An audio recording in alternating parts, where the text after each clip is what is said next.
Komisi Pemberantasan Korupsi, KPK, menegaskan penetapan tersangka terhadap Bupati Pati Nonaktif, Sudewo, SDW, menjadi pintu masuk besar membongkar keterlibatan pihak lain dalam skandal suap proyek Direktorat Jenderal Perkeretaapian, DJKA, Kementerian Perhubungan. Penyidik kini tengah mendalami peran Sudewo sebagai kunci menelusuri dugaan keterlibatan 18 anggota DPR lainnya yang namanya sempat muncul dalam persidangan. Hal ini diungkapkan oleh PLT Deputi Penindakan dan Eksekusi KPK, Asep Guntur Rahayu. Saat ditanya mengenai nasib 18 anggota Komisi 5 lainnya, Asep menegaskan status mereka akan bergantung pada kecukupan alat bukti yang ditemukan selama penyidikan Sudewo berjalan. Pak Asep, itu kan di kasus DJKA, sekarang KPK sudah menetapkan Sudewo dan disebutkan Sudewo akan menjadi pintu masuk. Nah, ini nasibnya 18 anggota DPR lain yang sudah pernah disebut di persidangan itu nantinya seperti apa ya Pak? Itu ada Lazarus, ada ini, itu gimana Pak? Sejauh ini kami fokus untuk perkaranya saudara SDW ya. Jadi kita akan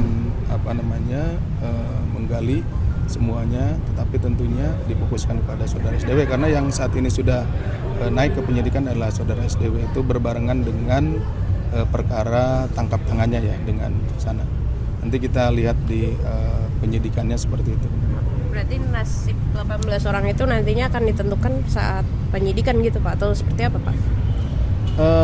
Tentunya kita akan mencari informasi ya, mendalami informasi ya, karena itu kan juga sudah di persidangan ya, dulu sudah disampaikan di persidangan dan lain-lain. Tentunya perlu informasi tambahan karena untuk meningkatkan status itu harus ada kecukupan alat bukti. Belasan anggota Komisi 5 itu nantinya akan dipanggil, ada kemungkinan dipanggil nggak sih Pak ketika KPK melengkapi berkasnya Sudewo di kasusnya DJKA? Kalau terkait dengan perkaranya tentu siapapun akan kita minta keterangan seperti itu. Karena keterangan yang diberikan oleh para saksi akan menguatkan pembuktian bagi kami. Jadi saksi itu dipanggil, tentunya kita menginginkan informasi terkait penanganan perkara yang sedang kita tangani. Pak, untuk Budi Karya sendiri bagaimana tindak lanjutnya Pak? Kan Sudewo itu diduga bertemu dengan Budi Karya Sumadi untuk meminta 3-4 proyek dan diantaranya kemudian terjadi penyerahan uang suap sekitar 3 miliar.